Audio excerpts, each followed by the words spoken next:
ಇನ್ನೊಬ್ರಿಗೆ ಇಷ್ಟಪಡೋದ ಅವಶ್ಯಕತೆ ಇಲ್ಲ. ಅದಕ್ಕೋಸ್ಕರ ಯಾವ್ದು ಯಾಕಂದ್ರೆ ಒಂದು ಮಾತನ್ನು ದೇವಸ್ಥಾನ ಭಾಳ ಶಕ್ತಿಶಾಲಿ ಅನುಸೃತವಾಗಿ ನಿಮ್ಮ ಆಶೀರ್ವಾದಿ ನಮ್ಗೆ ಸ್ತೋತ್ರವಾಗಲಿ. ತುಂಬ ಸಂತೋಷ. ಬೀದರ್ನಲ್ಲಿ ನಾನಿದ್ದಾಗ ಎಲ್ಲರೂ ಬರೋದು, ಈ ದಿನಾಲು ಬರೋದು 2-3 ನಮ್ಮನ್ನ ಎಲ್ಲರೂ ಕಳಿಸ್ತೀರಿ. ಒಬ್ಬರು ನನಗಿನ್ನೂ ನೆನಪೈತೆ, ಇವರು ಫ್ರೆಂಡು, ಅಪ್ಪ ಸೇವೆಗೆ ತುಂಬ ಕಷ್ಟ, ಅಷ್ಟು ಸುಲಭ, ಅಟ್ಲೀಸ್ಟ್ ಬೆಂಗಳೂರು ನೋಡೋಕ್ಕಾದ್ರೂ ಕಳಿಸ್ರಿ ಅಂತ. ಸೊ ಅಷ್ಟು ಮಟ್ಟಿಗೆ. ಆದರೆ ದೇವ್ರಿಗೆ ಸ್ತೋತ್ರ. ಅಬ್ರಾಮ್ ಅವ್ರ ವಿಷಯದಲ್ಲಿ ನಾವು ಒಂದೇ ಹೇಳಿದ್ದೆ, 2 ಮಾತು ಹೇಳಿದ್ದೆ ಅವ್ರು ಹೇಳ್ದಂಗೆ. ಒಂದು, ಫಸ್ಟ್ ದೇವ್ರ ಮೇಲೆ ನಂಬಿಕೆ. ಎವ್ರೇಮ್ ಕ್ರೂಸೈಡ್ ಅಲ್ಲ, ಯಾವ ಸಂಸ್ಥೆ ಸಂಘ ಸಭೆಗಳಲ್ಲ, ಯಾರ ಮೇಲೆ. 2ನೇದಾಗಿ ವಾಪಸ್ ಬರಬೇಡ ಬೀದರ್.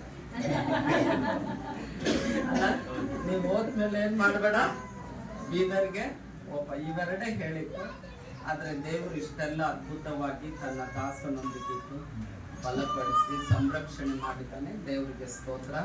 ನಾವು ದೇವರಿಗೆ ಕೃತಜ್ಞತೆ ನಾವು ಸಲ್ಲಿಸಬೇಕು. ಕೀರ್ತನೆ 143ನೇ ಅಧ್ಯಾಯ 5ನೇ ವಾಕ್ಯ ಯಾರಾದ್ರೂ ಗಟ್ಟಿಯಾಗಿ ಹೋದ್ರಿ.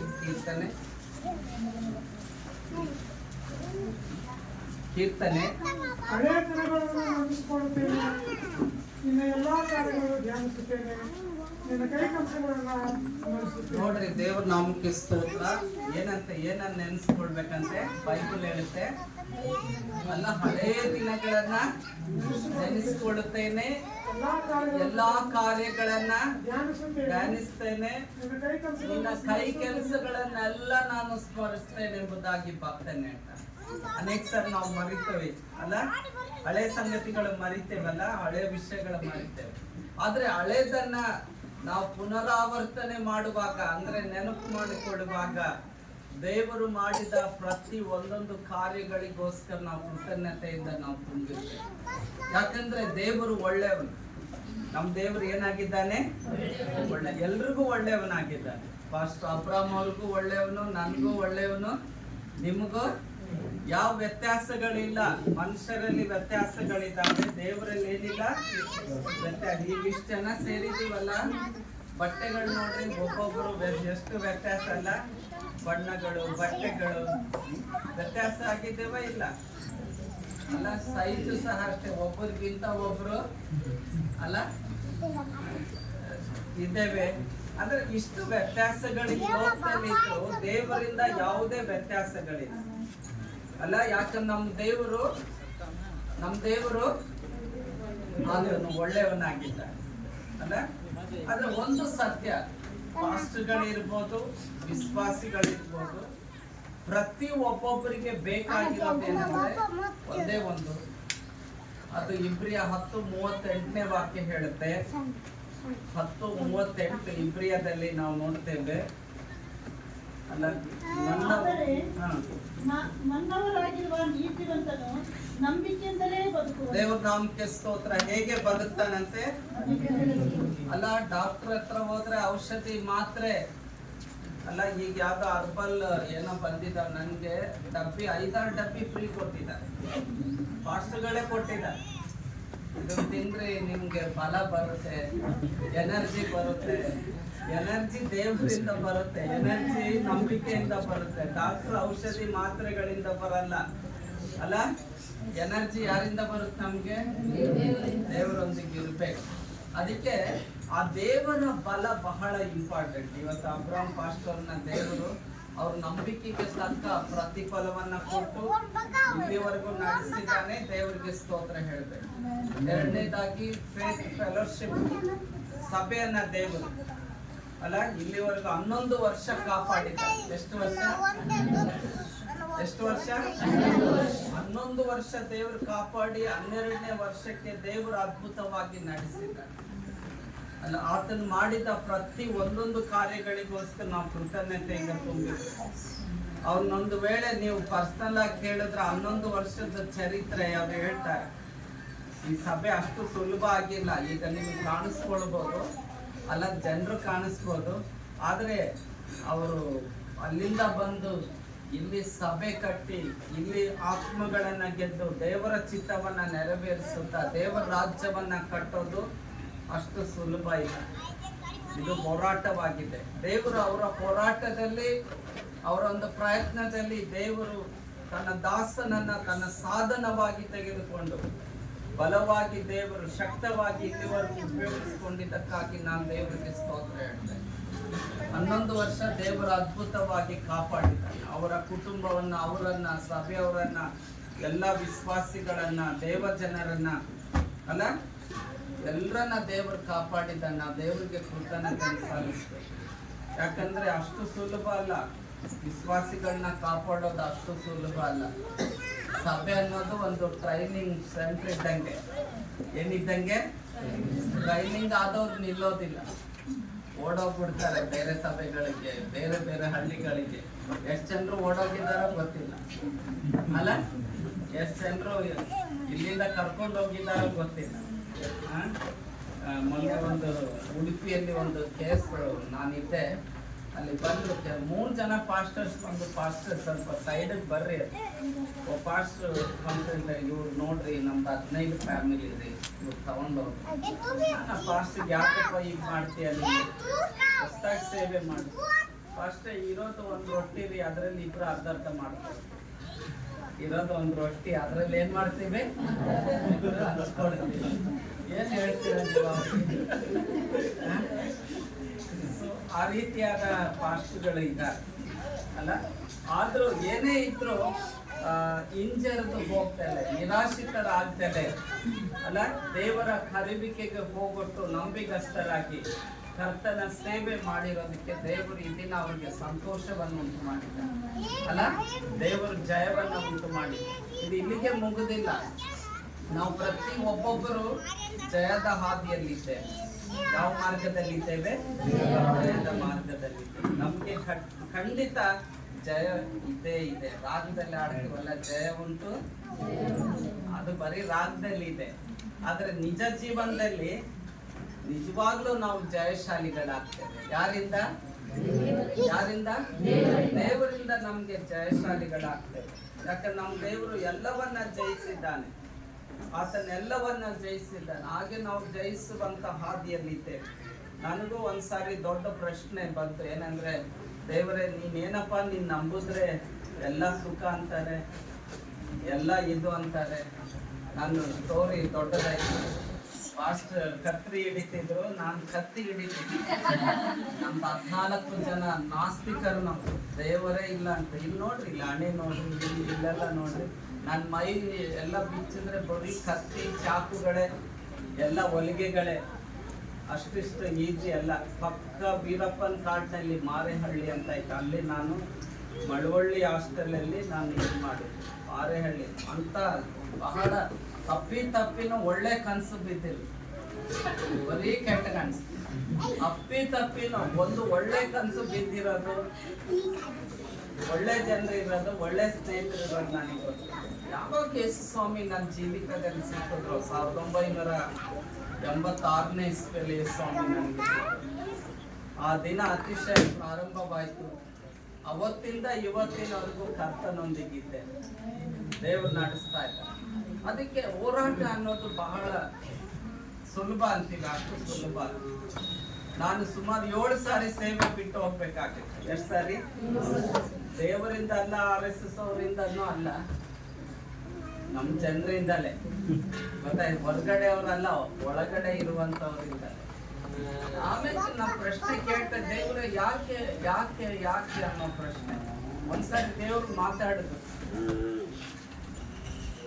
ಫಿಲಿಪ್ಪಿ 1:29ನೇ ವಾಕ್ಯದಲ್ಲಿ ಬಹಳ ಚೆನ್ನಾಗಿದೆ. ಹೇಗೆಂದರೆ, ನೀನ್ ಯಾಕೆ ನನ್ ಕರೆದಿದ್ಯಾ, ನಿನ್ನ ಉದ್ದೇಶ ಏನು ಅಂತ ನಾನು ಕೇಳುವಾಗ ದೇವರು ಹೇಳಿದಂತ ಒಂದೇ ಒಂದು ಮಾತು, ನಿನ್ನನ್ನು ಕರೆದಂತ ಉದ್ದೇಶ ಮೊದಲನೇದಾಗಿ ನೀನ್ ನಂಬಿಕೆ ಇಡಬೇಕು, ಎರಡನೇದಾಗಿ ಆತನಿಗೋಸ್ಕರ ಬಾಧೆಯನ್ನು ಅನುಭವಿಸಬೇಕೆಂಬುದು. ಇವೆರಡೇ ಉದ್ದೇಶ ನಾನು ನಿನ್ನನ್ನು ಕರೆದಿದ್ದೆ. ಹಂಗಿದ್ಯಮ್ಮ? 29. ಯಾಕಂದರೆ ನನಗೆ ಸಂಭವಿಸಿರುವುದು ನೀವು ದೇವರಿಗೆ ಮಾಡುವ ವಿಜ್ಞಾಪನೆಯಿಂದಲೂ ಕ್ರಿಸ್ತನ ಪ್ರೇರಕವಾಗಿ ದಯಪಾಲಿಸುವ ಆತ್ಮನ ಸಹಾಯದಿಂದಲೂ ನನ್ನ ಪರಹಿತಕ್ಕಾಗಿ ಅನುಕೂಲಿಸುವುದೆಂದು ಬಲ್ಲೆನು. ಹೇಗೆಂದರೆ, ನಾನು ಯಾವ ವಿಷಯದಲ್ಲಾದರೂ ಯಾವ ವಿಷಯದಲ್ಲಾದರೂ ನಾಚಿಕೆ ಪಡದೆ ಸ್ನೇಹಿತರೆ, ಕ್ರಿಸ್ತನ ಮೇಲೆ ನಂಬಿಕೆ ಇಡುವುದು, ಆತನಿಗೋಸ್ಕರ ಮಾಡ್ತೇನೆ. ಆತನಿಗೋಸ್ಕರ ಬಾಧೆಯನ್ನು ಅನುಭವಿಸುವುದು ನಿಮಗೆ ನೋಡ್ರಿ, ಅನುಗ್ರಹವಾಗಿದೆ. ಇದೇ ಗಿಫ್ಟ್ ಅಂತ ದೇವರು ಹೇಳಿದ್ರು ನಾನು. 2 ವಿಷಯಗಳು. ಹೇಗೆಂದ್ರೆ ಕ್ರಿಸ್ತನ ಮೇಲೆ ನಂಬಿಕೆ ಇಡೋದು, ಆತನಿಗೋಸ್ಕರ ಬಾಧೆಯನ್ನು ಅನುಭವಿಸುವುದೇ ನಿನಗೆ ಗಿಫ್ಟ್ ಅಂತ ದೇವರು ಅಲ್ಲ. ಮೊದಲನೇದೇನೋ ಪರವಾಗಿಲ್ಲ, 2ನೇದು ಬಹಳ ಕಷ್ಟ. ಅದಕ್ಕೆ 13 ಸಾರಿ ಜೈಲಿಗೆ ಹೋದ್ರು. 2 ಸಾರಿ ಸೇವೆಯಲ್ಲಿ ಕಳ್ತನ ಮಾಡಿ ಮೋಸ ಮಾಡಿ ಅಲ್ಲ, ಸೇವೆಯಲ್ಲಿರುವ. ಆದ್ರೆ ದೇವರು ಅದ್ಭುತವಾಗಿ ಬಿಡುಗಡೆ ಕೊಟ್ಟರು. ದೇವರ ಅತಿಶಯ ಅನೇಕ ಜನರನ್ನ ಸೇವೆಗೆ ಕಳಿಸ್ಲಿಕ್ಕೆ ದೇವರ ಕೃಪೆಯನ್ನು ಕೊಟ್ಟರು. ಅದರಲ್ಲಿ ನಮ್ಮ ಪಾಸ್ಟರ್ ಅಬ್ರಾಮ್ ಅವರು ಅಲ್ಲ, ದೇವರು ಅವ್ರನ್ನ ಆರಿಸ್ಕೊಂಡ್ರು, ದೇವರು ಅವ್ರನ್ನ ಕರೆದ್ರು, ಅವರು ನಂಬಿಕಸ್ಥರಾಗಿ ನಿಂತರು. ಅದಕ್ಕೆ ದೇವರು ಇಲ್ಲಿವರೆಗೂ ಅವರನ್ನ ಆಶೀರ್ವಾದ ಮಾಡಿದ್ದಾರೆ, ಬ್ಲೆಸ್ಸಿಂಗ್ ಮಾಡಿದ್ದಾರೆ. ಅದಕ್ಕೆ ನಾವು ಯಾವಾಗ್ಲೂ ದೇವರಿಗೆ ಕೃತಜ್ಞತೆ ನಾವು ಸಲ್ಲಿಸಬೇಕು. ಯಾವಾಗ್ಲೂ ದೇವರಿಗೆ ನಾವು ಸ್ತೋತ್ರ ಸಮರ್ಪಣೆ ನಮ್ಮ ಜೀವಿತದಲ್ಲಿ ಉಂಟಾಗ್ತದೆ. ಯಾವಾಗ್ಲೂ ನಾವು ಕೃತಜ್ಞತೆ ನಾವು 2 ವಿಷಯದಲ್ಲಿ ಬೈಬಲ್ ಮಾತಾಡುತ್ತೆ. ಒಂದು ನಂಬಿಕೆ, ಒಂದು ಕಷ್ಟಗಳನ್ನ ಏನ್ ಮಾಡೋದಂತೆ ಅನುಭವಿಸುವಂತೆ. ಇದೇ ದೇವ್ರು ನನ್ನ ಜೊತೆ ಮಾತಾಡಿದ್ವ. ಅದಕ್ಕೆ ನಿಮ್ ಜೊತೆಲಿ ಮಾತಾಡ್ತಾನೆ ದೇವ್ರು. ನಿಮ್ ಜೊತೆಲಿ ಏನ್ ಮಾಡ್ತಾನೆ? ನಮ್ ದೇವ್ರು ಮಾತಾಡೋ ದೇವ್ರು.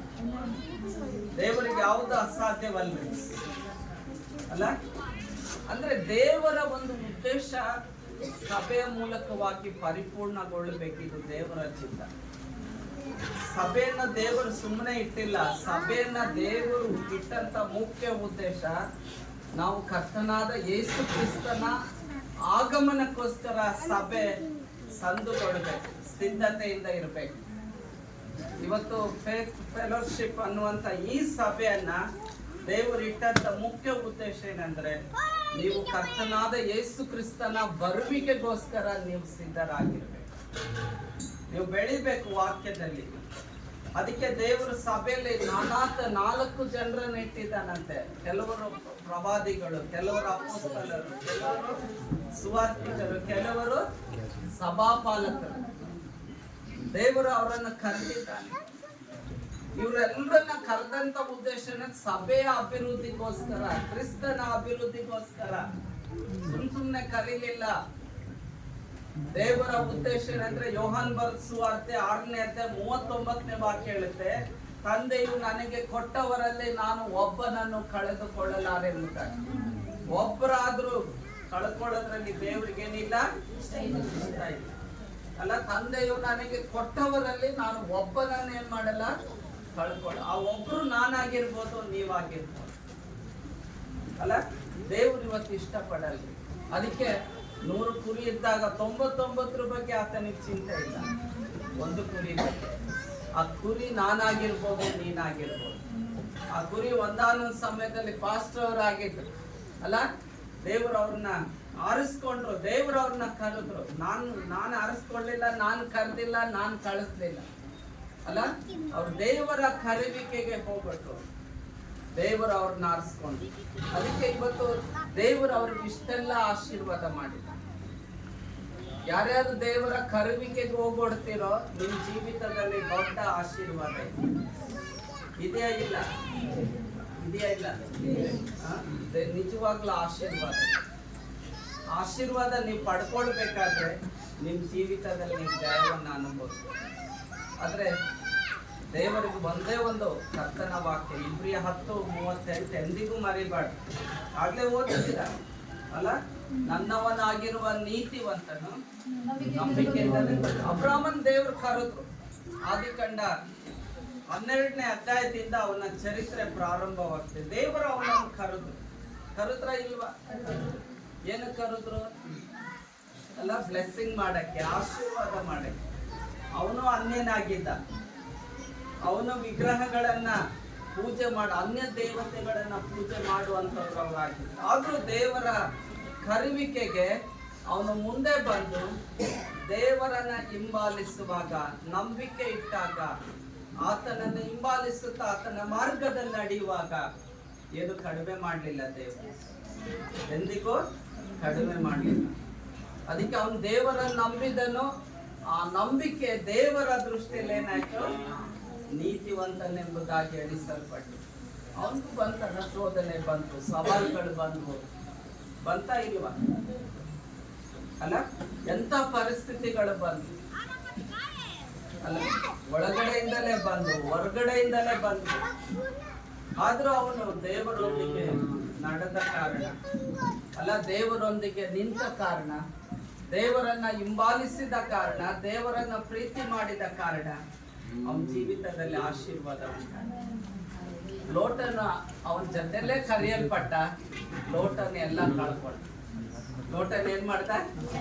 ಯಾಕಂದ್ರೆ ಅವನ ಜೀವನ ಏನಾಯ್ತು, ಎಲ್ಲಿ ಏನಾಯ್ತು ಅಲ್ಲ, ಲೋಕ ನೋಡುವಾಗ, ಸೌಂದರ್ಯ ನೋಡುವಾಗ ಅಲ್ಲ, ಆಕರ್ಷಿತನಾಗಿ ಅವನ ಅಲ್ಲೇ ನಿಂತ್ಬಿಟ್ಟ.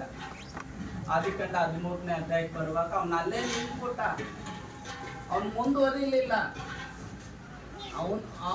ಅವನಿದ್ದಂತ ಅವನು ಏನು ಆಯ್ಕೆ ಮಾಡ್ಕೊಂಡು ಆ ದೇಶ ಹೋಯ್ತು, ಆ ಊರು ಹೋಯ್ತು, ಎಲ್ಲ ಸುಟ್ಟು ಹೋಯ್ತು, ನಾಶವಾಗಿ ಹೋಯ್ತು. ನಾವೇನು ಆಯ್ಕೆ ಮಾಡ್ಕೊಳ್ತೀವಿ ಅದು ಯಾವುದು ನಿಲ್ಲೋದಿಲ್ಲ, ಅದು ಯಾವುದು ಶಾಶ್ವತವಲ್ಲ. ಗೊತ್ತಾಯ್ತಲ್ಲ? ನಾವು ದೇವರನ್ನ ಆಯ್ಕೆ ಮಾಡ್ಕೊಂಡ್ರೆ, ನಾವು ದೇವರನ್ನ ಆರಿಸ್ಕೊಂಡ್ರೆ ಅಲ್ಲ, ಅದಕ್ಕೆ ನಾವು ದೇವರಿಗೆ ಪ್ರಥಮ ಸ್ಥಾನ ಕೊಡೋದಾದ್ರೆ ನಮ್ಮ ಜೀವಿತದಲ್ಲಿ ಎಂದೆಂದಿಗೂ ಬಲಶಾಲಿಗಳಾಗ್ತೇವೆ, ಜಯಶಾಲಿಗಳಾಗ್ತೇವೆ. ಅಬ್ರಾಹ್ಮನ್ ಯಾವ ವಿಷಯದಲ್ಲಿ ಸೋತು ಹೋಗ್ಲಿಲ್ಲ. ಆದಿಕಾಂಡ 24 ಮೊದಲನೇ ವಾಕ್ಯ ಹೇಳುತ್ತೆ, ಅವನು ಬಹುದಿನದ ವೃದ್ಧನಾದಂತೆ ಯೆಹೋವನು ಅವನನ್ನ ಸಕಲ ವಿಷಯದಲ್ಲಿ ಅಭಿವೃದ್ಧಿ ಪಟ್ಟು, ಒಂದಲ್ಲ ಎರಡಲ್ಲ, ಎಷ್ಟಂದ್ರೆ A to Z ರೀ ಅಲ್ಲ.